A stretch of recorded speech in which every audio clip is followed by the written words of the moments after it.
Hello, dear fellow students. You're welcome to our channel Jai Hind Vidya Mandir again.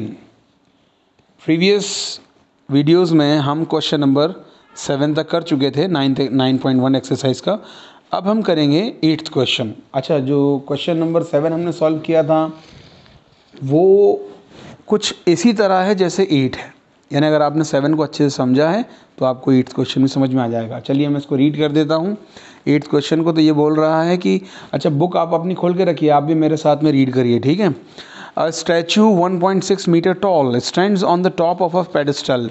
वो बोल रहा है कि 1.6 मीटर टॉल स्टैचू है, स्टैचू मतलब मूर्ति है, वो एक पेडेस्टल के ऊपर खड़ा हुआ. पेडेस्टल बोलते हैं अपन चबूतरे को. किसको बोलते हैं? चबूतरे को. एक चबूतरे के ऊपर खड़ा हुआ है. From a point on the ground, ज़मीन से किसी एक बिंदु से, the angle of elevation of the top of the statue is 60 degree. वो कह रहा है कि स्टैचू के टॉप का जो एलिवेशन एंगल है वो 60 डिग्री है. And from the same point, और उसी पॉइंट से, ज़मीन पर जो पॉइंट हमने 60 डिग्री के लिए लिया ना, उसी पॉइंट से the angle of elevation of the top of the pedestal is 45 degree. तो पेडस्टल के टॉप का एंगल कितना बता रहा है? 45 डिग्री. चलिए मैं जल्दी से इसको बना देता हूँ. कुछ इस तरह से बनेगा. ये बड़ा आसान है वैसे, जैसे पिछला अपन ने 7th बनाया था कुछ वैसे ही रहेगा. ध्यान से देखिए. वो कह रहा है कि एक ऐसे चबूतरा है ना, यहाँ से मान लीजिए चबूतरा इतना बड़ा है आपका. अब इस चबूतरे के ऊपर एक एक स्टैचू खड़ा हुआ है. यहाँ से एक स्टैचू खड़ा हुआ है. अब वो आपसे कह रहा है कि अगर स्टैचू का जो एंगल है, किसका? किसी पॉइंट से स्टैचू का एंगल 60 डिग्री है किसी पॉइंट से. तो हमने पॉइंट को यहाँ पर ले लिया. अब इसको ज्वाइन करवा देते हैं पहले, है ना.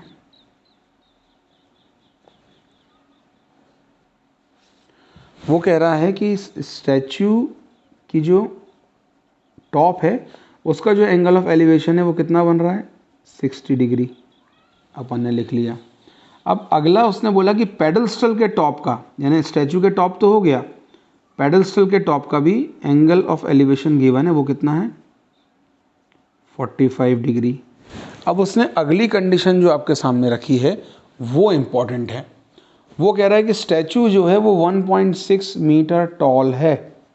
तो आपको पेडस्टल की हाइट निकालनी है, यानी क्या फाइंड करना है आपको. अगर हम नाम दे दें इसको ABCND, इसको हमने नाम दे दिया.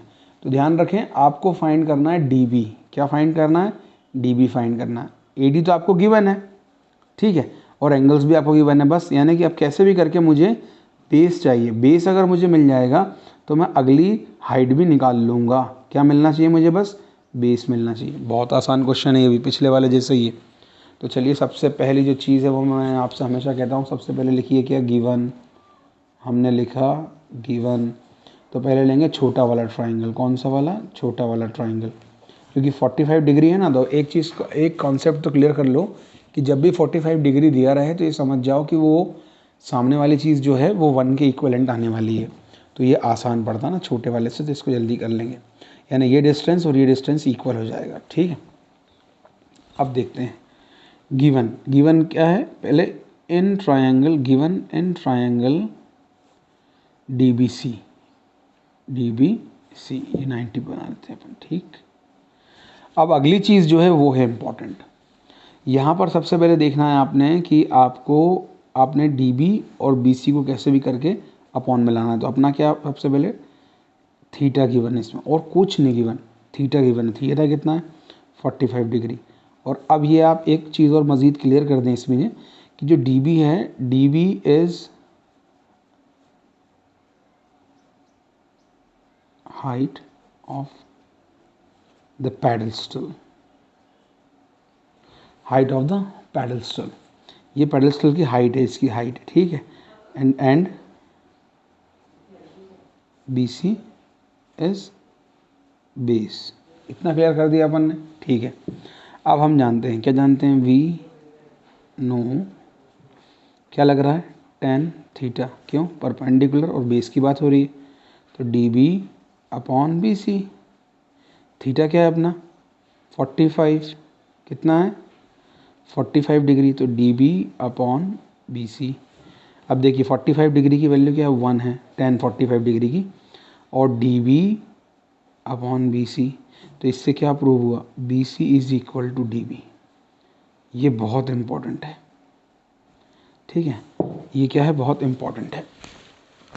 यहाँ पर इसको याद रखना ज़रूरी है, क्योंकि आगे इसको अप्लाई करना है अपन को। क्या फाइंड करना है अपन को, डी बी। यानी इसका मतलब ये हुआ कि जहाँ पर भी हमको बी सी मिलेगा उसकी जगह हम क्या रख सकते हैं, डी बी रख सकते हैं। ईजीली हो जाएगा, है ना। अब अगली चीज़ है देखनी है इम्पॉर्टेंट, वो है अगला इन ट्राइंगल पूरा ले लो आप, ए बी सी, बड़ा वाला ट्राइंगल। क्या क्या इसमें सबसे मेन चीज़ गिवन क्या है, in triangle A B C, A B equal to क्या है, A D plus D B. ठीक है, इसको इक्वेशन सेकंड दे दो, ठीक है। यानी ये जहाँ पर भी आपको करेक्ट ए बी लेना होगा उसकी जगह आप क्या लिख सकते हो, A D upon D B, ठीक है। और थीटा कितना गिवन है आपको, थीटा गिवन है इसके लिए 60 डिग्री। बस वी नो, सीधे क्या लिखते हैं अपन, वी नो क्या जानते हैं हम, tan theta is equal to क्या होता है, परपेंडिकुलर अपॉन बेस। थीटा कितना है, 60 डिग्री। अब 60 डिग्री को आप यूज़ करेंगे, परपेंडिकुलर कितना अपना, ए बी। कंप्लीट लिखो, अभी तो कोई टेंशन नहीं, कंप्लीट लिखा। और बेस क्या है आपका, बी सी, ठीक है। tan 60 की वैल्यू √3। अब ध्यान देने वाली बात है, अब बताओ मैं इस ए बी की जगह क्या रख सकता हूँ, इस ए बी की जगह रख सकता हूँ मैं A D plus D B, ठीक है, A D plus D B. और इस बी सी की जगह क्या रख सकता हूँ मैं, देखो मैंने यहाँ पे इक्वेशन फर्स्ट में बताया था, इस बी सी की जगह आ जाएगा आपका डी बी, ठीक है। अब इससे क्या फ़ायदा होने वाला वो ध्यान से देखना। अपन को वैसे कैसे भी करके इस इक्वेशन को 1 वेरिएबल बनाना था, एक ही वेरिएबल चाहिए, अभी भी 2 हैं पर दूसरे के हमारे पास में वैल्यू है तो हम डायरेक्ट न्यूमेरिकल वैल्यू पुट कर देंगे ए डी की। तो √3 is equal to 1.6 plus D B upon D B. अब ध्यान देने वाली बात यह कि मेरे को सिर्फ अब दोनों एक ही वेरिएबल मिल गए दोनों पोजीशन पे, यानी अब मैं डी बी फाइंड कर सकता हूँ, ठीक है। अब क्या करें, इसका क्रॉस मल्टीप्लिकेशन कर देंगे, इसका डी बी का √3 से मल्टीप्लाई हुआ, क्या हो जाएगा, ये हो जाएगा आपका डी बी √3 इक्वल में क्या है, देख लो एक बार, इक्वल में क्या है 1.6 प्लस डी बी, क्या है 1.6 प्लस डी बी। अब बस इस डी बी को इधर ट्रांसफ़र करेंगे, तो D B √3 minus 1, sorry √3 D B is equal to 1.6। ये डी बी को इधर ट्रांसफ़र करा तो प्लस का था तो माइनस का हो गया, ठीक है। अब देखो इम्पॉर्टेंट चीज़ क्या है, अब इम्पॉर्टेंट है यहाँ पे डी बी कॉमन ले लो। डी बी जैसे ही आपने कॉमन लिया तो √3 माइनस 1 बचेगा, यहाँ डी बी यहाँ से डी बी निकाला तो √3 बचा, यहाँ डी बी निकाल लेंगे तो 1 बचेगा, इज इक्वल टू 1.6। वैसे कॉमन लेने का मतलब ना डिवाइड करना होता है, मैंने इन दोनों टर्म्स को डी बी से डिवाइड किया, तो डी बी ने डी बी को कैंसिल करा तो √3 बचा, यहाँ पर भी डी बी ने डी बी को कैंसिल करा तो 1 बचा, ठीक है। अब देखो अगली चीज़ जो इम्पोर्टेंट है, अब ये √3 माइनस 1 को इसके अपॉन में भेज देंगे, D B is equal to 1.6 upon √3 minus 1। तो क्या ये आंसर है हमारा, नहीं है। क्यों नहीं आंसर, बोलो जल्दी, क्योंकि अभी नीचे एक इरेशनल नंबर है, इसको हमें क्या करना पड़ेगा, on rationalising the term.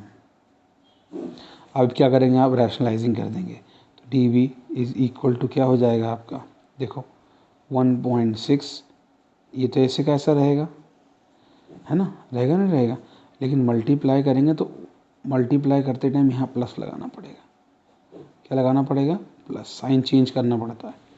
Sign change करने के पीछे रीज़न पता है आपको, साइन चेंज करना कंपलसरी है, अगर आप साइन चेंज नहीं करेंगे तो सेम वैल्यू से मल्टीप्लाई हो जाएगा, जबकि हम क्या चाह रहे हैं, इसका कैंसिलेशन चाह रहे हैं, इसलिए हम साइन चेंज करते हैं। लेकिन जब सिंगल टर्म होती है तो उस टाइम पे साइन चेंज नहीं करते, ठीक है।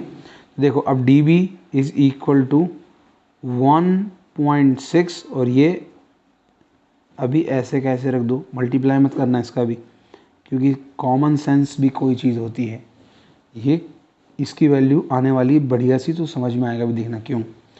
√3 माइनस 1 √3 प्लस 1 यानी a माइनस बी और a प्लस बी, क्या बन जाएगा ये, a का स्क्वायर माइनस बी का स्क्वायर। तो ध्यान से देखो क्या बना, अब मैं इसको आगे का यहाँ सॉल्व कर देता हूँ।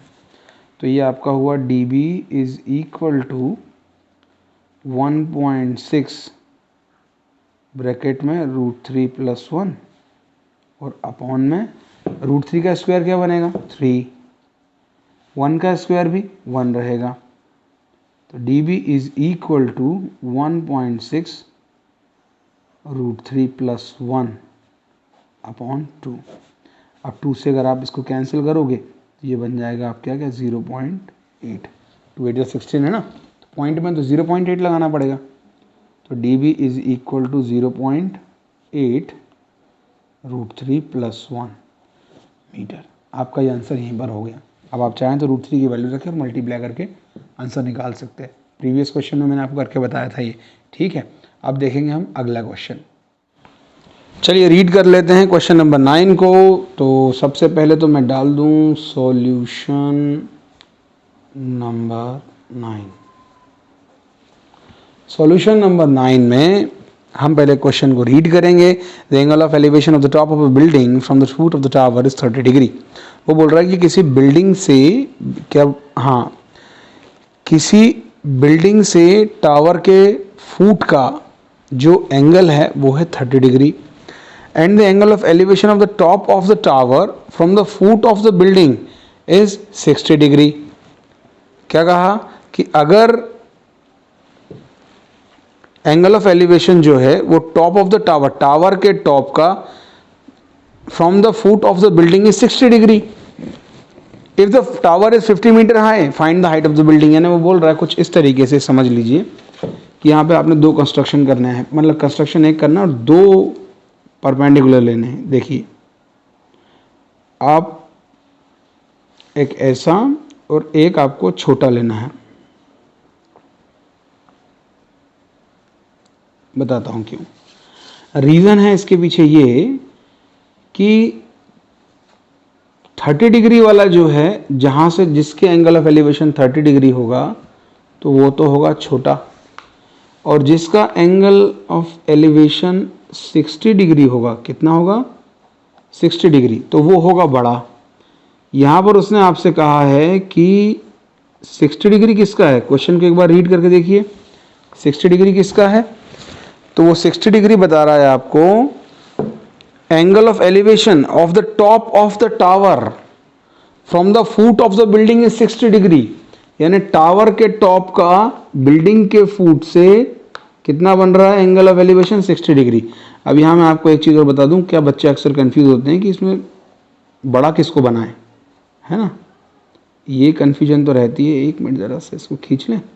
चलिए देखिए बड़ा कौन बनेगा, तो बेटा याद रखो जिसका एंगल ऑफ एलिवेशन ज़्यादा है वो हमेशा हाइट पर रहेगा, और जिसका एंगल ऑफ एलिवेशन कम है वो छोटा रहेगा। तो यहाँ पे बिल्डिंग का एंगल ऑफ एलिवेशन कितना दे रहा है 30 डिग्री, यानी बिल्डिंग तो है छोटी लेकिन टावर है बड़ा। अब देखो ध्यान से, उसने आगे कह भी दिया कि if the tower is 50 metre high, तो आप क्या करो टावर को पहले 50 मीटर हाई ले लो, यानी इसकी हाइट कितनी ले ली अपन ने 50 मीटर टावर की, ठीक है। अब देखो इसको अपन नेम कर देते A B C and D, ये आप अपनी मर्जी से कर सकते हैं। अब इस सवाल में हमको करना क्या है, वो बोल रहा है find the height of the building. आपको ए बी फाइंड करना है। क्या फाइंड करना है, ए बी फाइंड करना है। तो बहुत ईजी है ये भी कोई टफ नहीं है। अब आपको कैसे भी करके इन दोनों के बीच में जो कॉमन है, क्या कॉमन है, बेस कॉमन है। क्या कॉमन है, बेस कॉमन है। तो आपको बेस कैसे भी करके, अगर आपने इसके ज़रिए इसका बेस ले लिया तो इस बेस के ज़रिए इस हाइट को निकाल सकते हैं।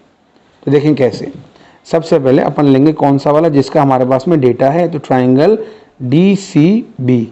अब DCB में C 90 है, DCB ट्राइंगल में C जो है वो 90 डिग्री है। तो ध्यान से देखिए, अब इन ट्राइंगल DCB में क्या क्या चीज़ गिवन है, तो गिवन क्या क्या है आपको, DC is equal to 50 metre, और इस ट्राइंगल में थीटा कितना गिवन है 60, तो थीटा कितना है 60 डिग्री, ठीक है। अब अगली चीज जो है वो डायरेक्ट हम क्या लिखेंगे, वी नो। क्या जानते हैं हम जानते हैं कि यहाँ पर भैया tan थीटा की बात हो रही है, परपेंडिकुलर अपॉन बेस। क्या, परपेंडिकुलर अपॉन बेस। इस चीज़ की बात हो रही, ये तो हमको पता है ना कि ये बार बार बोलना पड़ेगा, यानी ये तो कॉमन हो गया ना। अब तो परपेंडिकुलर बेस की बात हो रही होगी तो हम यहाँ टेन थीटा ले लेंगे या कॉट थीटा ले लेंगे। मैंने टेन थीटा लिया है। अब बताइए थीटा कितना है, 60 डिग्री। अब बताइए परपेंडिकुलर कितना है आपका, तो आपका परपेंडिकुलर है क्या, DC, और आपका बेस है BC। टेन 60 की वैल्यू क्या है, √3 है सर।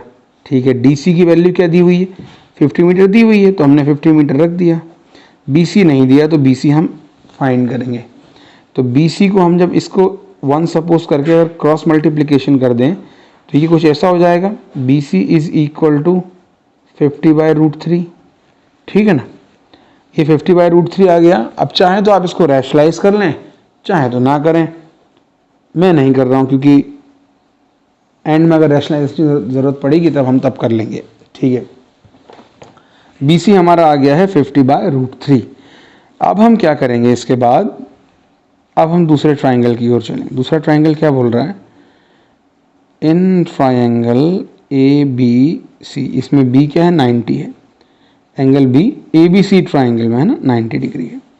तो ठीक है, तो इसका एंगल ऑफ एलिवेशन कितना, 30 है। तो सबसे पहले एंगल ऑफ एलिवेशन यानी थीटा इक्वल टू 30 डिग्री दिया हुआ है। ठीक, और क्या अपन को पता चल गया, अपन को BC तो पता चल गया ना। तो BC कितना आ चुका है अपना, 50/3। ठीक है, मीटर लगा दीजिएगा, इसमें इम्पोर्टेंट रहता है लेंथ के साथ में उसका मेजरमेंट डालना। अब अगली चीज़ क्या है यहाँ पे, अब हम वही वी नो हर बार जो करते हैं, वी नो क्या जानते हैं भाई हम, बताओ। हम जानते हैं tan theta is equal to होता है परपेंडिकुलर अपॉन बेस। थीटा कितना है अपना, इस ट्राइंगल की बात हो रही, थीटा अपना 30 डिग्री है। परपेंडिकुलर कितना है सर, AB है। बेस कितना है अभी निकाला अपन ने ना, ये ना BC रख दिया। अभी देखो इसमें वैल्यू मत पुट करना BC की, इसमें कंफ्यूज हो जाओगे तुम लोग। अभी आप क्या करो, डायरेक्ट सॉल्व करो इसको। tan 30 की वैल्यू क्या है, 1/√3। AB भी एज इट इज़ और BC भी एज इट इज़। अब आप क्या करो, BC को शिफ्ट कर दो और √3 को इधर भेज दो। तो BC is equal to AB √3। देखो फाइंड हो जाएगा अब AB जल्दी से। अब क्या करो, आप यहाँ पे किसकी वैल्यू पुट कर दो, सोचो, BC की। BC की वैल्यू क्या है, 50/√3, और AB की तो आपको निकालनी है, AB √3। ठीक है, अब √3 को जब नीचे भेजेंगे तो क्या हो जाएगा, ये AB is equal to 50/√3 into √3, denominator में आएगा ना, यहाँ मल्टीप्लिकेशन में है तो √3 इंटू √3। अब देखो ध्यान से, तो ये क्या बन जाएगा आपका 50/3। इसको आप कैंसिल करेंगे तो ये 16.67 मीटर कुछ आपकी बिल्डिंग की हाइट आ जाएगी। टावर था 50 मीटर और बिल्डिंग की हाइट कितनी आ गई, अब आप 16.67 मीटर। चाहो तो अब लिख दो, फिर अब लिख दो height of the building equal to क्या होगी, 16.67 मीटर। सॉल्व हो गया।